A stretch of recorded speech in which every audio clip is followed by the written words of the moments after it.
E você tinha digamos, uma liberdade de criação dos nomes, porque isso mudou, né? Você teve um tempo que os nomes eram transformados, eram em nomes nacionais, nomes mais cara do Brasil, e depois foi se perdendo. E hoje já não tem essa liberdade toda, né? Às vezes eles já vêm com os nomes, às vezes, né? É igual o título de filme, a gente nunca escolhe, a gente já sabe que eles é que vão mandar a tradução. Então, não pensem que é o tradutor que faz isso, porque não é a gente que faz essa escolha. Todo mundo diz, o tradutor colocou aquele título que não tem nada a ver com o original. Não, gente, não é o tradutor. É o próprio produtor do filme que escolheu isso porque para ele é mais chamativo, vai ser mais lucrativo, né? Atrair, é questão da venda comercial. Ou mesmo não deixou você usar alguns termos no próprio texto, né? Ou isso foi mudado depois para uma opção da direção. Isso acontece muito também na direção. Às vezes, o que eu falo é que vem o retake. Os retakes, geralmente, já pensam que é erro do tradutor. Mas o retake pode ser. Umas vezes você traduz, já aconteceu comigo de realmente eu errar uma tradução e eles me corrigirem, claro, eu concordo, eu errei. Errar, né? Eu não sou máquina perfeita, né? Não sou isso. Então, concordo. Agora, às vezes, fala assim, essa palavra que você traduziu errada, a tradução está errada. Aí eu falo, não, isso foi trocado em estúdio, não sei quem. A minha tradução foi exatamente o que o cliente pediu. Sabe? Então, e às vezes pode ser na própria mixagem que apaga uma fala, né? Ou o dublador que suja a fala. Mas eles mandavam pra gente tudo, assim. Então, eu só procurava ver o que era realmente tradução, o que eu errei, o que eu deveria aceitar ou não, ou justificar, né, a minha escolha, algumas coisas assim, né? Mas, hoje em dia, eu não sei se ainda continua assim. Mas a gente tinha mais liberdade. Eu falo do Hantaro, eu saí homenageando todo mundo. Tinha o Tureco, que era o Sérgio Muniz que dublava. Tinha um chefe também. O chefe, mas ele era Chief mesmo no original. Agora o Tureco não. O Tureco, eu fiz em homenagem ao Tureco da Cinevídeo. Entendeu? O Tureco tá lá até hoje. É uma homenagem, porque cabia, né? Cabia, entendeu? Ele tinha aquele jeitão, eu falei, eu vou fazer uma homenagem. E assim foi. Tinha a Camila, que eu homenageei minha filha, tinha a Gabriela também, que eu fiz. Eu saí a amiga da minha filha. Então eu fui pegando alguns nomes assim. Tem algumas obras que são mais suas. Você vê, isso aqui é a minha cara. Mas outras que você não tem já tanta, né? Qual algumas que você considera, mas essa daqui foi seja para dublagem ou tradução, que essa daqui foi mais a minha cara, assim, além do Hantaro, claro. Outras, assim, o Game of Thrones. Não, eu acho que todos os trabalhos que eu já fiz, assim, tem muita coisa. São quase 30 anos de tradução e eu tenho mais de 650 títulos traduzidos, né? Desde aquela época, é muita coisa. Muita coisa. Mas assim, eu sempre peguei de tudo. Por exemplo, Desperate Housewives. Era de um jeito, né? Você fazer a tradução. O Game of Thrones era outro estilo, muita pesquisa, eu precisava de muita ajuda dos fãs do Game of Thrones, né? Para fazer a minha tradução. Os filmes, né? Muita pesquisa, às vezes, para fazer, por exemplo, fiz A Ponte dos Espiões, foi um filme que eu fiz que me deu muito trabalho para traduzir, porque foi muita pesquisa.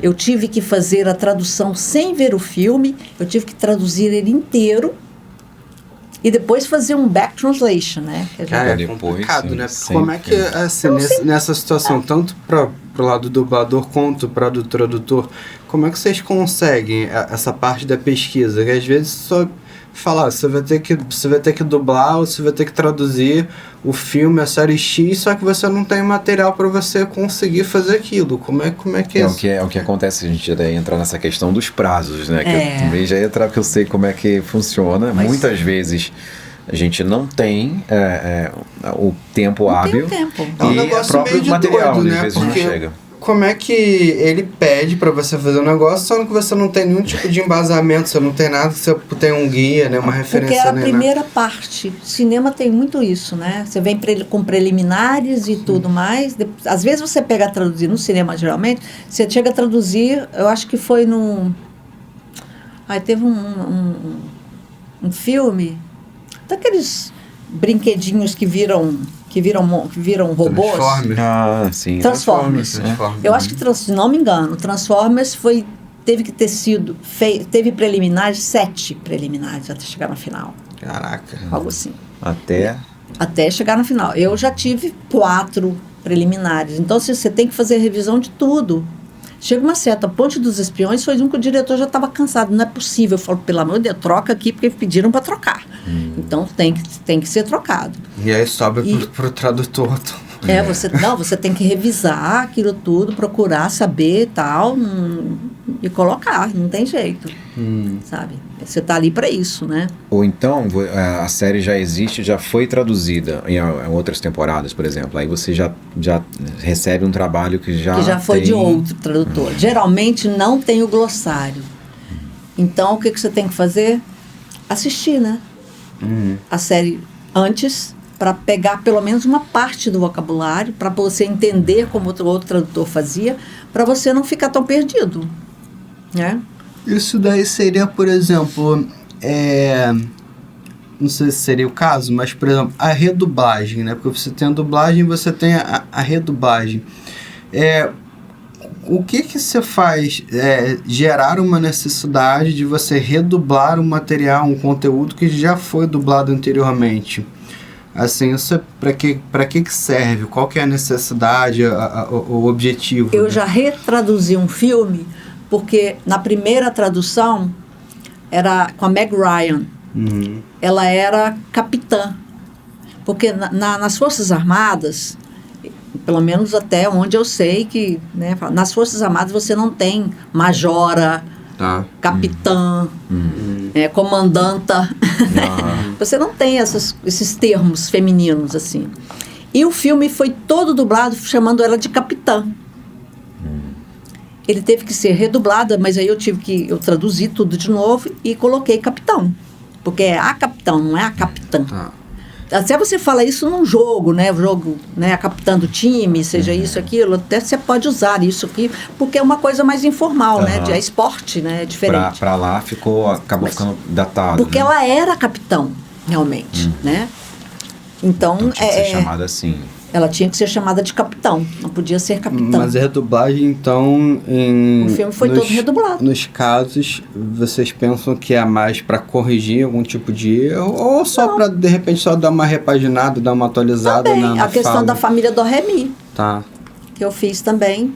Foi... Porque eu nem sabia que isso existia, para ser sincero. Ser comentado, tem muitas questões, né?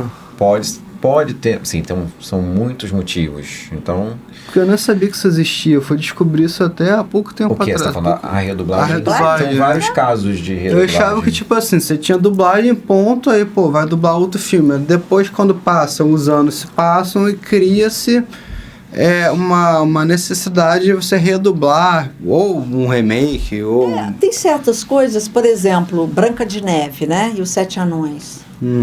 A Branca de Neve tradicional e os 7 Anões é a dublagem, não é a primeira dublagem. A de 37, você fala, o desenho. O desenho. Tá. Até hoje as vozes são as vozes originais, né? Então, mas legal esse exemplo. Por exemplo, a gente tem esse novo filme da Branca de Neve, que é o live action, mas aí já... Mas aí já mudou, seria... já é um live action, já mudou, né? Outra coisa. É outra estética. Outra coisa, assim. Tá. Agora, a Cinderela, você vê quantas Cinderelas já tiveram, quantos filmes de Cinderela, mas o desenho Cinderela original da Disney, aquela coisa bonitinha, é aquele com as vozes originais, tudo não muda. Não mudam. Até hoje, se você for assistir Branca de Neve, o desenho Branca de Neve tradicional, você vai escutar as vozes dos dubladores daquela época. Sim. Né?